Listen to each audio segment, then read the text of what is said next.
Hey guys, it's TanyaLynett. Thank you so much for hanging out with me today. Today we're going to go over how to start selling on Poshmark. This is probably a really popular question. We've heard about the app, maybe we've been buying on it. Now we're going to find out how can we become another seller on Poshmark.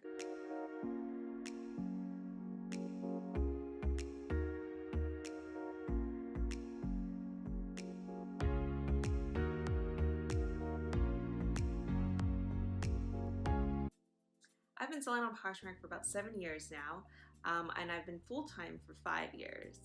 Today we're going to talk about how to start selling on Poshmark. One of the number one things that I did is I actually started selling stuff from my closet. My story is I started with 200 pairs of shoes. I used to work for Ed Hardy Shoes and I was their sample size. So I came home with shoes every day. I was pretty much wearing like 4 to 5 pairs of shoes a day, meaning I'd come home, I'd go to work wearing my heels, and then I'd be like, oh, here, can you try these on? Oh, here, can you wear these all day? Can you tell me how they feel? And then by the end of the day, I'm like, I just want to put boots on. Just give me some, fur boots and let's call it a day. So I had a lot of shoes that were accumulating, and 200 is when I stopped working there. As I was working there were shoes always coming in and leaving, and I would give them away to friends and family, right? So once I stopped working for Ed Hardy, I went to another footwear company and I moved closer to it. So I actually got a smaller place and I did not have enough room for all of my shoes. Well, I wanted to just sell a couple pairs, get them out of the way. And they were selling for like 60 bucks. This is when Ed Hardy, was really big. And $60. I was like, oh my God. I was like, that's amazing. Okay, so, maybe there's something to this. I always wanted my own business, and maybe this is a great way to kind of start funding it. And maybe instead of having a brick and mortar store, maybe I should start an online e-commerce. You kind of come with ideas and just start snowballing. So I actually started with that. So, I think I got it down to like 50 pairs of shoes, and I had like at least $800 profit my first month.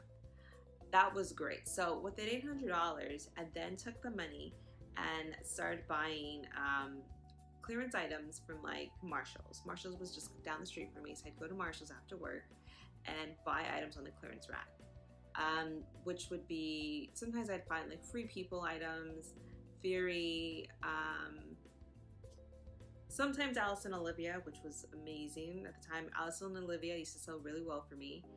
And then go through the shoes, Coach shoes always sold well. Michael Kors at the time sold really well. So I'd find things that were on clearance. At the same time, I sent an email to my friends and family, letting them know what I was doing. Like, hey guys, I'm starting a business. If there's any items that you're willing to donate, I would love to take them off your hands. I'll be more than welcome to go pick them up from you. When I'm in your area, or I'll drive out there. And I had a lot of people that gave me stuff, and those like random things, because they'd be like, oh, well, I just have junk items. I was like, you never know what you're gonna sell. I sold I sold a Forever 21 dress for 11 bucks, and I think I bought it like for $1 at a store, and it was all ripped up. But I like kind of sewed it, and it still sold for $11. And at that time, Forever 21 wasn't in every mall, so it was actually hard to find. So I was able to sell that, and I was just like, wow, someone's willing to pay $11 for that. Like, what else do people want? Like, you really don't know. Our next tip is have a budget for your inventory. So when I say this, think about what your goal is. Is it to make this a full-time gig, or is it just to have extra money on the side constantly? So if you think about like, okay, well, let's use the example of me, my first month making $800. My goal was to make it a full-time job, right? So what you want to do is maybe put half of that aside and then use the other half to go buy the new inventory. So that way you always have that budget, and then the money that you put in savings will just continue to build up towards your goal.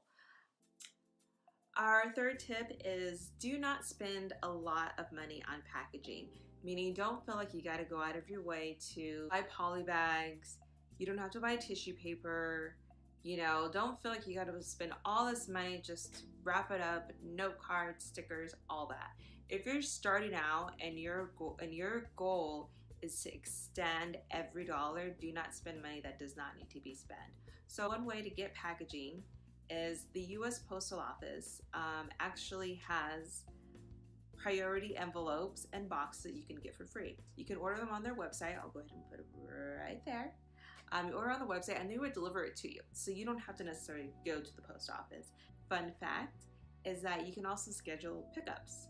So if you want to leave something at your front door, or if there's a spot, you know your mailman goes, there's notes in there you can put. So you can actually schedule the pickup once your item sells. One thing that I would do, I would put, if it's a clothing item or even shoes, I'd put it in the poly mailer. Then I would put that in another bag or put that in the box. So it's double protecting it. And then I also put a disclaimer on my postings and my listings saying, please note that we use minimal packaging to, save the earth. Please do not mark us down for that. Because when I was doing that, I was getting people that were docking me like a star or two because of packaging. And I'm just like, did your item, and I wouldn't mess around, like, hey, I just want to make sure your item arrived okay. Was it damaged? And they'd be like, no, it didn't have tissue paper. And I'm just like, okay, like, what were you gonna do with the tissue paper? You can throw it away, because then what was the point in sending it? Like, if your item got there okay, that's the main goal. I did have people that were upset with that, but I also had a lot of people that praised me and said thank you for using less packaging, and you shouldn't be docked stars for doing something that's conserving the earth. And now is time to list. In another tutorial, we are going to show you, I'll show you my setup, how I have it, and the different options you can use. But today we're just going to roughly go over what you can do. List your items with really good lighting. Right now I'm actually using a ring light. You can probably see a little bit of reflection on my eye. But there's studio lights you can buy, or just make sure you take your photos using natural light. I know some people go outside and take the photos out there, or if you have like a blank wall with the window, you can also take the pictures there. I also recommend do not use the Poshmark filters. While they're so cute, it actually does take away from the clarity of the item. Make sure there's no distractions in the background as well. While you're doing this, make sure you take detailed photos. I usually do front, side, back, and a close-up of the size tag. I have had cases where people are like, oh, this is not a small, and I'm like, look, the tag says small, or tag says, the shoe says it's size 8, like, so that way you're also kind of protecting yourself so that there's no discrepancy. Make sure you take detailed photos of any damage. If there's even just light pillage, if there's a small snag, a small spot anywhere, take photos of it, as many as you can.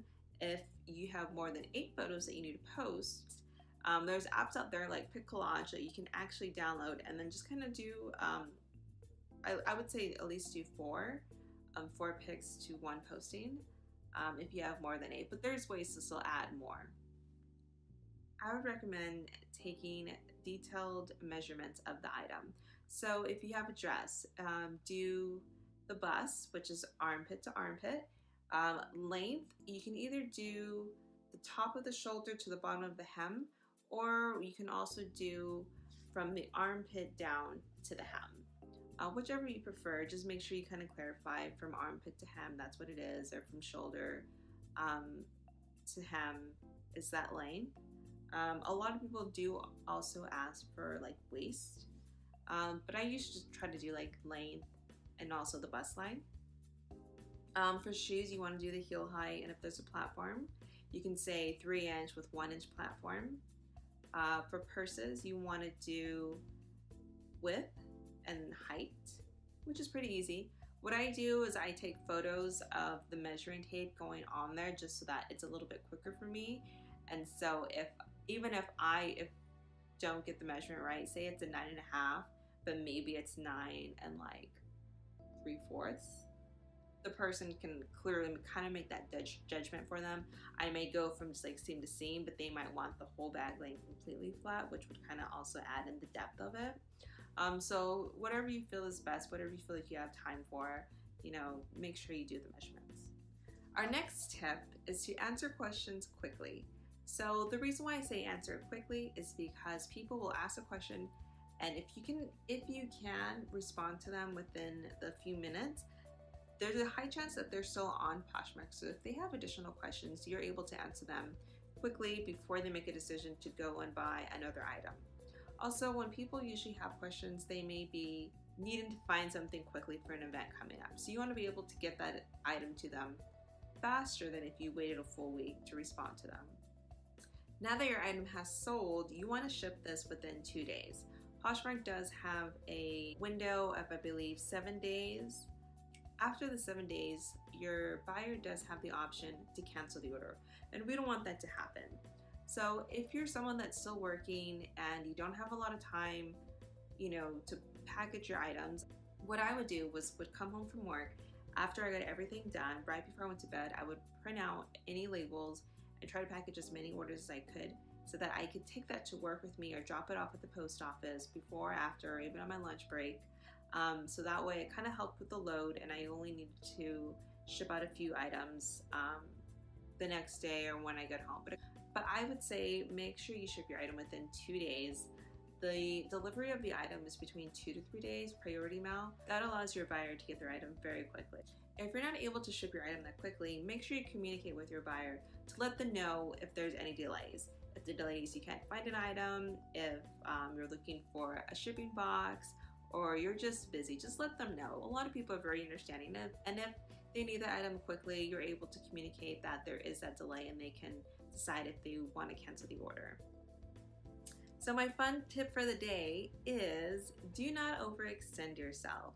Selling on Poshmark is a very fun opportunity that we're able to have, but do not feel like you have to buy all this lighting, buy tons of packaging, buy note cards.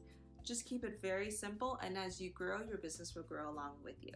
Just have fun with it, enjoy the community, enjoy getting rid of stuff, and just make sure you're just very clear and very detailed with everything that you put in your listing, and just ship in a timely manner. I'll put details in the description below for the link where you can schedule your pickup and also order free shipping supplies. I hope you guys have a good day.